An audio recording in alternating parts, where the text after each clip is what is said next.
I have been accused of being a Tesla Ultra Bull, and I am not. I am a realist, and I understand how these things work, so I'm going to share with you the 5 biggest problems Tesla has today. I'm Brian. Welcome to my Tesla weekend. A quick thank you to newest patrons John, Keith, and other John.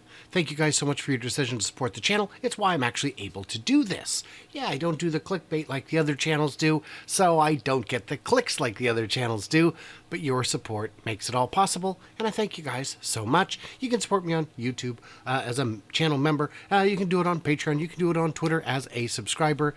Who knows, man? Maybe this will actually work out. So yeah, I've been accused of being an ultra bull. Mostly by people who don't watch the channel. Mostly by people who are so dumb that I'm deeply concerned that should they go out in the rain on a very drizzly day, they might drown. I remind them, pants go on the legs. It doesn't seem like something I should have to say, but here we are. Every little bit of advice helps these people survive into the next generation. It's going to be great, you guys. We're going to do so good. But I can see that no company is perfect, and no company is all bad. Some are worse than others, and some are better than others. So let's mention some of those, huh? Number 1, Tesla has pretty terrible customer service. The service centers themselves are hit and miss. I've heard mostly good reviews. But every now and then you will see a story come up where people say, I had a bad experience. Getting in touch with customer service can be between difficult and impossible. I don't envy that. That's not great. They take a tech approach.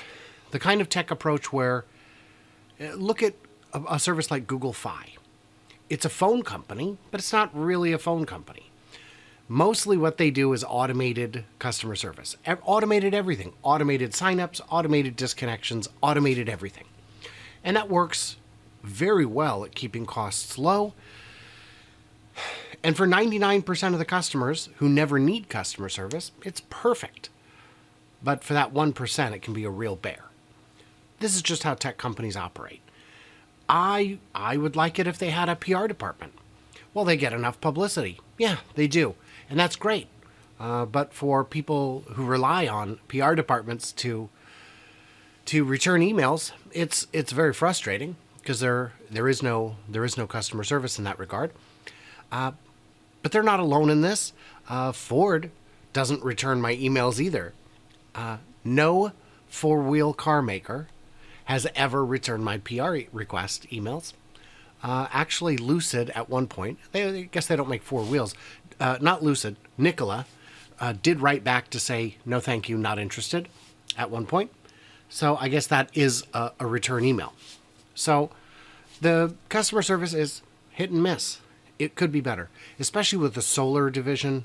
The customer service is not great. So frustrating. That's somewhere they could really use to improve.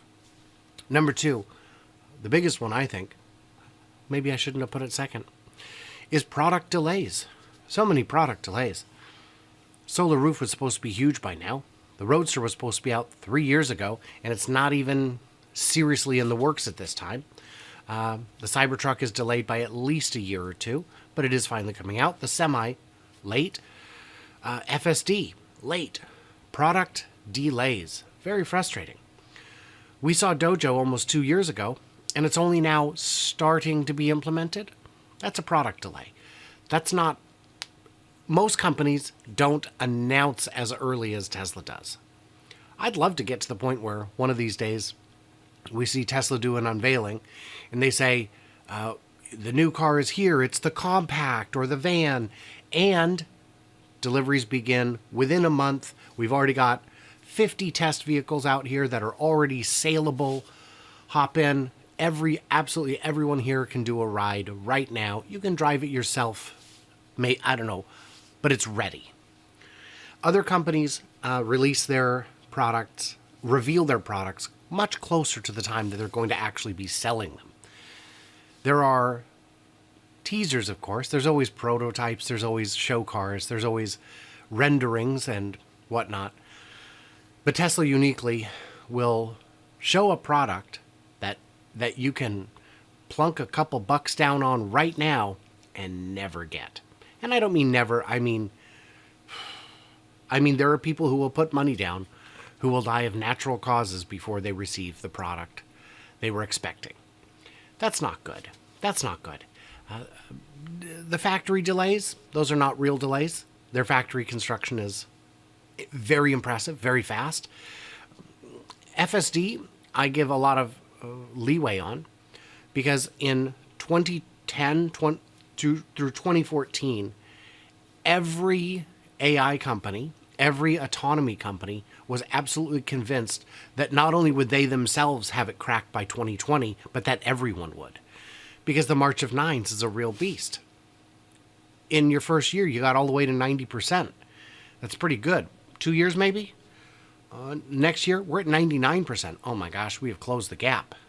And then the next year, you're at 99.9. Guys, we're almost there. Another 2 years for sure. This is what everyone says. And then the next year, they're at 99.99. It's still not saleable. You would still not put this product on the road. 2 more years for sure. And this is a mistake everyone has made.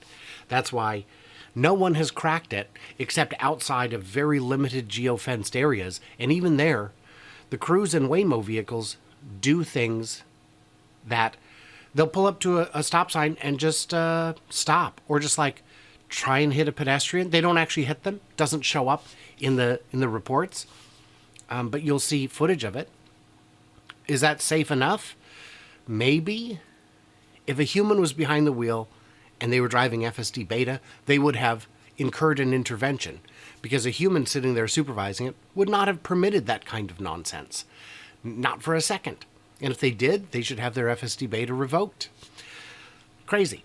So, yeah, the product delays, very frustrating. Very frustrating. Long lead times on power walls, long lead times on solar roofs.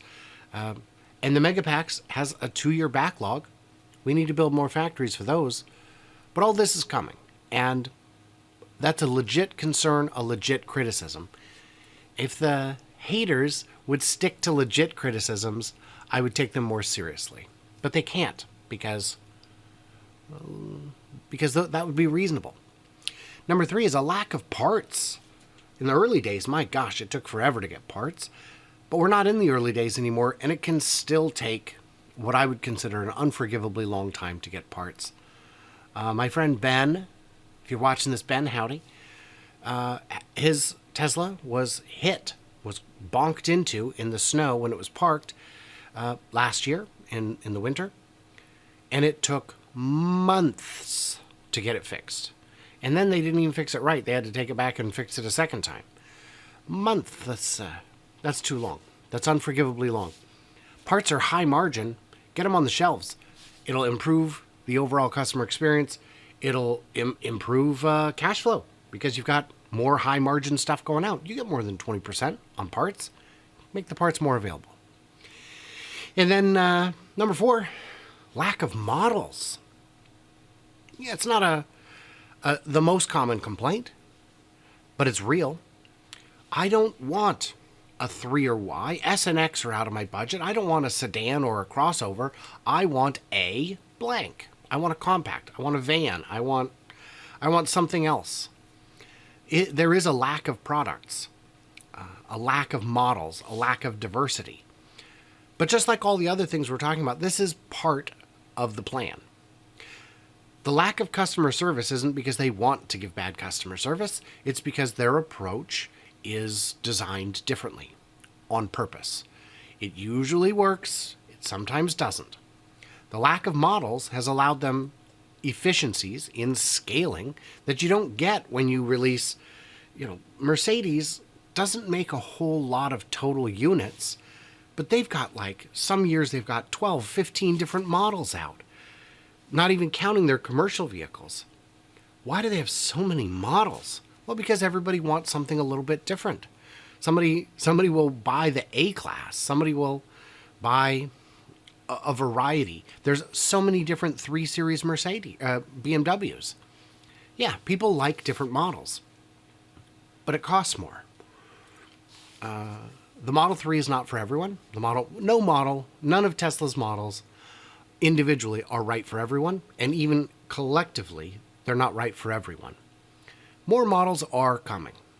I personally prefer this approach, even though they don't make a minivan, which is what I need. I need a Model X without the $20,000 doors. I don't need $20,000 doors. I need something that I can afford to put my family inside of. That's, I would say, a legitimate concern. And then you get to the most controversial one of all. They have an unconventional CEO. And that is absolutely a consideration when we're talking about a company. You may love the things he does. You may hate the things he does. But what you can't argue reasonably is that he is that he's conventional or non-controversial. He is controversial. And he will say and do things that are sure to upset some investors, some buyers. There are no CEOs who are saints. The only difference is Elon is very public. He's a lot more transparent with his beliefs than other CEOs. That's tough to do when you're running one of the biggest companies in the world. And, but again, is this a feature or a bug? It's more of a feature. Who he is what's made Tesla what it is today. Bringing out at AI Day 2 all of the company, or no, for Master Plan. When we saw Master Plan Part 3, they brought out all these people who are in charge of all these divisions. And to me, that showed this huge amount of confidence that I could put in the company. They've got all these great people in charge of all the important things. You don't have to believe that he's the best guy, or even the nicest guy, or even a good person, to understand that the right people are in charge of each task. So that's pretty cool. And if you're watching Ultra Bulls, just remember that that's what you're watching. Remember that that perspective is valuable. And if you're watching Ultra Bears, I hope you're watching them by way of Ultra Bulls, because the perspective needs balance. And again, my complaint with most of the Tesla criticism is that it's not legitimate. It's not well-founded. It's not honest. You know, you've got people who are still saying, oh, the Cybertruck is out, but it was hand-built.